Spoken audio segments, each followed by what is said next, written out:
The Central Sierra Historical Society was founded in 1991 here in Shaver Lake as a nonprofit 501(c), and the museum down below opened in 2007. And I know most of you that are locals have been here and enjoyed it.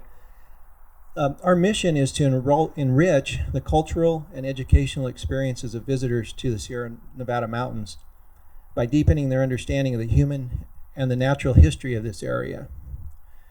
We hope to inspire future generations by bringing to life the challenges and achievements of the people who've lived here from the beginning of time, of course. Our purposes include restoration and preservation of landmarks and sites of historical value in the Central Sierra, in cooperation with other organizations, institutions, individuals doing work of a nature related to the purposes and goals of the Historical Society, and supporting the revitalization of forests and communities surrounding Shaver Lake through land restoration, local stewardship, and economic efforts that honor the historical legacy of the Central Sierra region. We all know the Creek Fire was a devastating, but also it's a historical event that's affecting the greater Shaver Lake area, and we all know it's going to take years to heal our community and our forests. Because of this historic event, a group of concerned citizens came together that wanted to make a difference for now and in the future. And so that's how the Central Sierra Resiliency Council was formed. And so I'd actually like to ask members of the Gillette family and also the McDonald family if they'd like to come forward. For those of you who may or may not know, the McDonald family relates to or is related to the Shaver family from years ago, and they own the Shaver Ranch, which was lost right on the sharp curve there on the 6 mile between here and top of the 4-lane. And their family has been instrumental in kicking off this idea and helping bring it to fruition. And also the Gillette family recently purchased Cressman's store. And so anyway, they also are instrumental in this Resiliency Council, planning for the future. And so anyway, I just wanted them to be up here and be recognized. And so that brings us to our purpose. And so the Board of Directors of the Central Sierra Historical Society are proudly announcing the formation of the Central Sierra Resiliency Fund for long-time revitalization efforts. This is going to be a restricted fund, meaning that it's solely for this purpose. It'll be managed by the Historical Society to provide resources for rebuilding and thriving mountain community living within healthy forests for generations to come. So I'd like to introduce the Central Sierra Resiliency Fund Resiliency Council. And here on my right is Jackie McDonald Bouchou. She's our chairperson of the council. And Julie Stewart, she's a registered professional forester, and she's also on our Historical Society Board of Directors. Chasey Teal, she's lives here in the community, and she's also one of the council members. And then Riley Young, he's an ecologist, and he's a senior advisor for Southern California Edison. And oh, there he is. And lastly, John Mount, registered professional forester. He's one of our Historical Society Board of Directors, and he's also on our Resiliency Council. And I'm going to ask John to come forward, but also before I do that, and I apologize if there's other dignitaries in the audience, but I'd like to introduce Brett Rush. Brett, here he is, down in front. Brett's here today representing our Fresno County Supervisor, Nathan Magsig's office. And so we appreciate you being up here. And anyway, so John Mount, would you like to come forward? I'm going to hand off to John. But I do want to mention, many of you probably know John Mount, and maybe some of you don't. But Where you're sitting right now is part of the Edison forest land. And we're surrounded, the Shaver Lake, the lake itself, is surrounded by Edison forest land, 20,000 acres or so. And John was a forester here for 40 years? 103 years, yeah. He looks his age, doesn't he? Anyway, we're here right at this spot today because of the management practices and the foresight that this man had in terms of managing the forest lands for Edison, in terms of cutting trees, masticating brush, burning, doing a lot of burning. And if you notice, when the creek fire hit Edison land, it basically kind of stopped. It just went to the ground and probably crept through the bottom of the forest. I haven't been out there, but if you were watching it on a daily basis, the fire was moving leaps and bounds everywhere else. And right here, it just was really comfortable to sit still. And so anyway, I could talk about that forever, but I'm going to hand it off to John. Thank you so much. Thanks, Keith. I've got my marching orders here.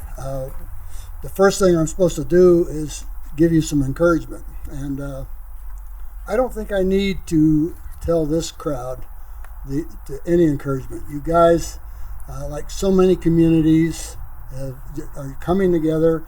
You care about our mountain.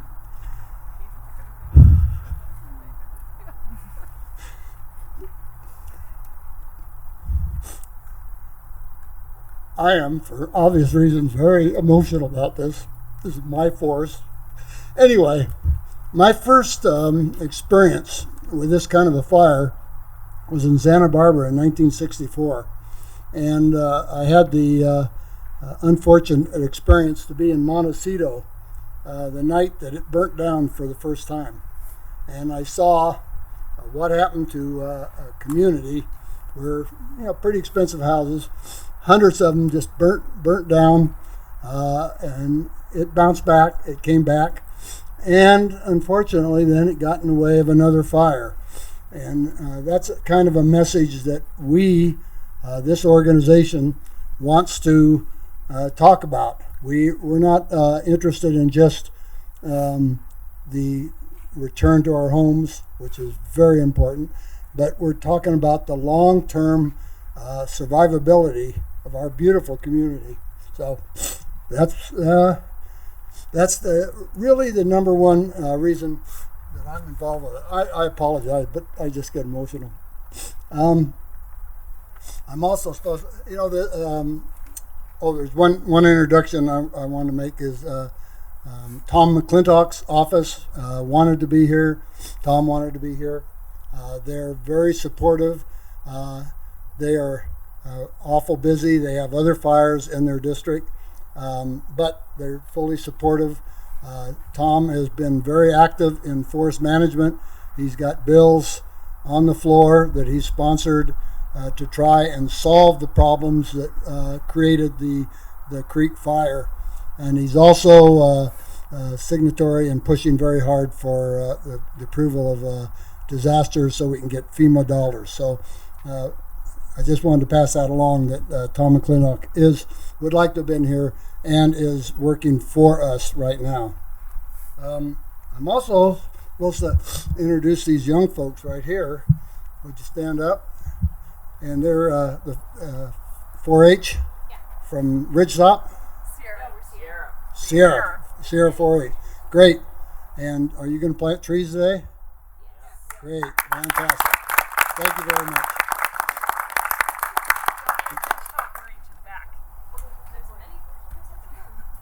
Oh, okay, yeah, there you are. Here, you should be sitting down front, and this is Ridgetop, right? Great. Well, I want to tell you something. I have planted hundreds of thousands of trees, and a lot of those personally, I have planted trees, and there's nothing more satisfying than seeing a new forest being born. So you're going to be on the ground floor. We're going to go through a process today. Oh, thank you. A process of trying to inform all of you inform our community of all the things that we have to do. One, to get our community back in the short term, all the homes rebuilt, all the families reestablished in their homes. Then we're going to look at the immediate restoration of soil movement. That is a big thing.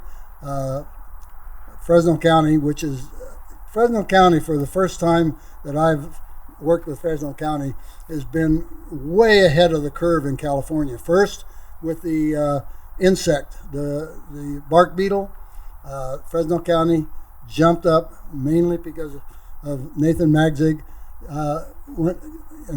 appropriated money and became a leader of all counties in the state on attacking the insect infestation. And then they did the same thing, Nathan and Magzig, and especially Dave Palmaville, who's the head of public health in OEF, jumped right in and formed the Watershed Task Force. And the Watershed Task Force is working diligently to protect the homes, especially along the Pine Ridge area, all that private land, which doesn't necessarily get federal dollars or any of that kind of thing. So the homeowners, all of us that live in those areas, are being taken care of through this Watershed Task Force. And it's really a good organization. They meet twice a week. They're very active and doing a lot of things. So next, we're going to have 3 different speakers talk about various things. The first one will be Julianne Stewart, and she's going to talk about restoration. Hi everyone. I first just want to say that it's a huge honor to be part of this group. It's an amazing community that's come together. As John said, I'd like to talk about the restoration side of our goals that we have for the near term and the long term. So to start off, I'm a forester. I became a forester because I just absolutely love the forest. It's not rocket science. And I've been lucky enough to be part of a team in this local community that is just as passionate. And many of us have spent our careers, some longer than others, really working to make our forests healthy and to, avoid what just happened with the creek fire. So although we're super sad about that, we have an equal set of skills available to us that are going to help our community restore and recover from this. So that's a super great thing to have here, and I think this Resiliency Fund is just a really powerful tool that will help us achieve our goals. As you all know, the forests that burned here were home to both humans, people who live here, and the wildlife. And even bigger than that, this is the source of water that our communities rely on up here, all the way down to the valley floor and the agriculture, and just it's a huge impact to the California economy, and really everyone across the state is experiencing this. So there's huge ties to our urban areas as well. And so our goal is to help this forest recover to the very best of our ability. We're going to start in the near term, like John said. We want to get trees in the ground. We want to stabilize soils. We want to help local landowners and families have the knowledge and the tools available, have resource professionals help them. And we would love to aid with funding, and that's part of our fundraising effort, where we can provide money in areas that really need some work to not only protect the land that we're stabilizing, but people downstream. I think that's a very important role that we hope to play into the future. For the bigger picture, we very much want to partner with our local community. There are a lot of groups that are coming together to support us, and we feel that partnership is absolutely the best route to go. We really are focused on a long-term commitment, and I'm a forester, and trees grow slowly, so I'm used to that. But we really need to commit long-term to restoring our lands. So aside from partnering with local organizations, we want to partner with the agencies in this area. There's so many good people working for CAL FIRE, working for the Forest Service, working all around here, and I think coming together to really see our success is super critical. And I think long-term, our biggest goal is to support these organizations, the Forest Service, in managing our land, restoring it and maintaining it in a fire resilient manner, to where as we rebuild, people rebuild their homes, they don't have to live in fear that this fire is going to come through again in 5, 10, 20 years and destroy their homes. So we have great science, we have great people, And the Resiliency Fund is really going to support that through everyone's contributions of time and money. So that's it. Yeah, that is real important about restoration and homes, because there's this fire wiped out millions and millions of homes for our wildlife component, which is very, very important for the return of normalcy around here. And the wildlife and the other components of our ecosystem get ignored a lot of times, but this organization is going to help with that, because that is vital to we humans in the area too. So, yeah, very, very important. Next is Ty Gillette, who owns Cressman's, or what's left of it now. So we purchased Cressman's about a little over a year ago, and I'd been up here for my whole life, 38 years, and I thought I knew most of the people, and I was very surprised to find how many people up here that I didn't know, that I've met over the last year, particularly people Cressman Road, Peterson Road.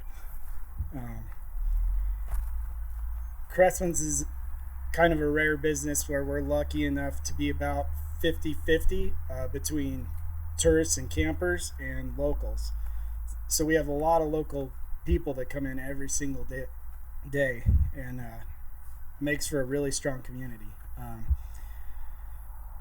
One of the things I've been most impressed with so far is that everybody, when you ask them what they need, if they need help, everybody just wants to help. And they say they don't, even when you know that's not true.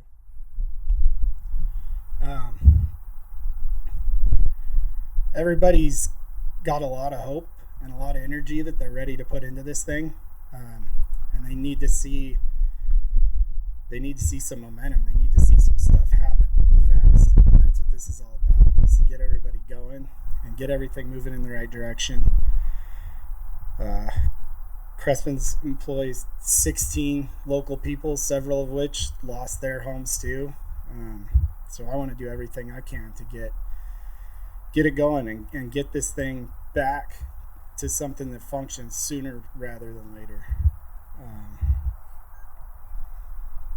Yeah, that's about it. Let's plant some trees. Let's get some momentum going, and let's make sure this doesn't happen again in 100 years. The reason I mentioned Montecito, because that was about 50 years ago or so that Montecito burned up, and then, as you know, another fire came in 50 years later and really wiped out Montecito, and then the tremendous mudslides afterwards. And that's the kind of thing that this organization wants to avoid. First of all is the mud flows that's on the near future that's going to happen sometime in the next couple of months. But we don't want this kind of a fire to occur 50 years from now. I plan on being around. That ought to have brought a chuckle, geez. I'm sorry. But that's the whole package. It's not just the immediate, which is extremely important, but we want to look at our future. Now, I've got somebody here that is going to be around in 50 years. Where is it? Claire? You want to stand up? Yeah. Hi. That's one of my great-granddaughters. I'm glad she's here. Because her dad, Walt Page, you've all heard of him. He's a timber sports guy. And so I know she's going to follow in his footsteps and be a good forester in the future. So,